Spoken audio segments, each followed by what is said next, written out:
decided to bring you guys on a walk because I was feeling generous today. Like I'm carrying my fucking camera on a walk, so you're welcome. Lately I've been really into like the creative process. Like I was watching a bunch of podcasts on it. Andrew Huberman, if you guys know who that is, just had a podcast with like a big guest where they talk about it. I haven't even finished it yet. But for me, like lately, going on walks and exercising with no music, no anything, and my camera, no, I'm just kidding. It's like where I find the most creativity and like the best ideas and the most like clear idea on what I want and where I want to go from here. It's a daily thing. Also got to get that morning sunlight, you know what I'm saying?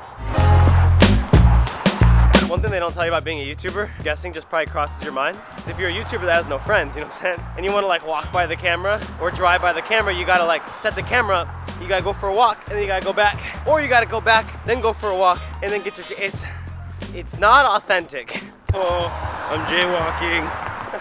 I guess jaywalking is legal now in some states. I don't know if it's legal in Arizona. I'm pretty sure it's legal in California. It might even be federally legal. I don't know. It's like we're in New York now. You just cross the street whenever you want. It's fucking cool, unless I'm completely wrong and I'm at risk for a ticket. I don't know. Well, we don't have any friends, so. All right, you little sexy bastards. Daddy's back, okay?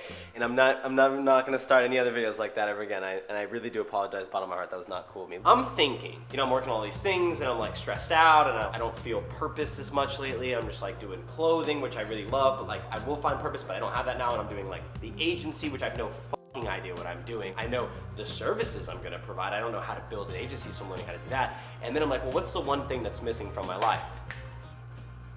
A villa involved, no, I'm kidding. It's YouTube. I haven't YouTubed in a while. Obviously I've got like all this built up energy, and so I was like, well, how do I push myself to YouTube? Because I still don't know what I want to post on here. I started this new channel, I threw away my plaque, I was like, fuck that, 1 million subscribers, don't care. But then I was like, hey, I'm gonna come back and get it when I have 1 million. And then I was like, stop posting on YouTube. Which I know doesn't make sense, and it's ballsy and then ballsy again. And I realized that I actually do need my plaque back. So that means we do need to hit 1 million on here. So I was like, all right, well, what's something I could do that I could figure out what I like to do on YouTube along the way? How could I help people? And so I'm gonna make coffee first.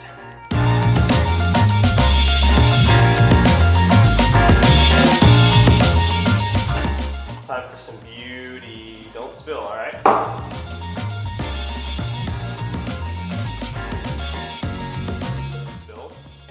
The most ugly piece of art I've ever made in my life. Oh god, this is asking for failure. You're not gonna get to see that one. Darn it. I love talking. You guys know this. I don't shut the fuck up. I enjoy it. I love podcasting and all these things, and everyone wants me to podcast all the time, and I don't have one yet. Well, I have one on the other channel. It's like a solo guest-based podcast. I don't have that, and I love having these conversations, so instead I'm just gonna be a little more motivational in here, or we might have a 10-video series where they put number 8 on the trending page, and I'm like, I'm such a big deal again, even though I was never really, I don't know. As of late, I haven't been a huge fan from working from home. I'm in like a rut, like I just don't want to be here. Like I love the house, don't get me wrong, but I'm just not an inside person. I want to go out and do things, and since I've been working all these like conceptual, traditional based projects, instead of what I'm used to is hiking up mountains with objects in my hand. It's been a little down-ish. That's a phrase that I invented. So I go to coffee shops all the time and work. I might do that today, but for now I'm kind of just chilling. I got a lot of stuff to do. I got to do here. I have a call. Just rare. Look at me. I swear I'm not usually this busy. Like I'm usually just busy conceptualizing for like 8 hours, and then I get to the end of the day and I'm like, oh, I didn't actually do anything. I just thought today. Today I woke up and I thought. It's not a good season. We got a little bit of redemption. That is not bad. Nobody here can tell me that this is bad. It's not great. You could get served that at a coffee shop and you would not be mad. You know I'm right. Please tell me I'm right. Just tell me, like, say something good down below.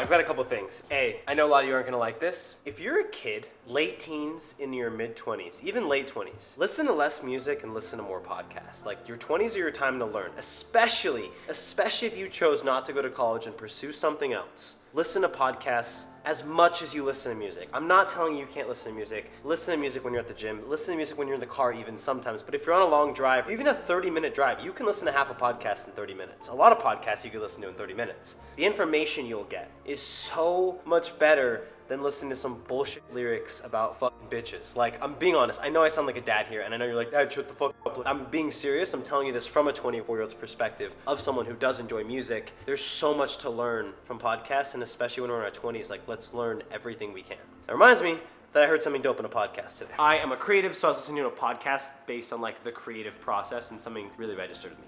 Limiting your creative palette into something manageable forces you to solve problems in a different way. And this is something I dealt with on YouTube for a long time when I was a lifestyle creator versus being like a beauty guru. Being a lifestyle creator, it's such a broad spectrum, right? But if you narrow that spectrum, it narrows your focus and gives you a platform to create from rather than having this super broad focus that becomes less manageable. It's like, where do I start? Where do I begin to create? And that was something that's resonated big with me, and I just thought would help you guys.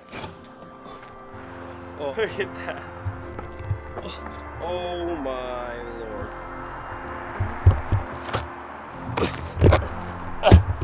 Oh no. Look at this. Wow, look at that. Alright, I'm content.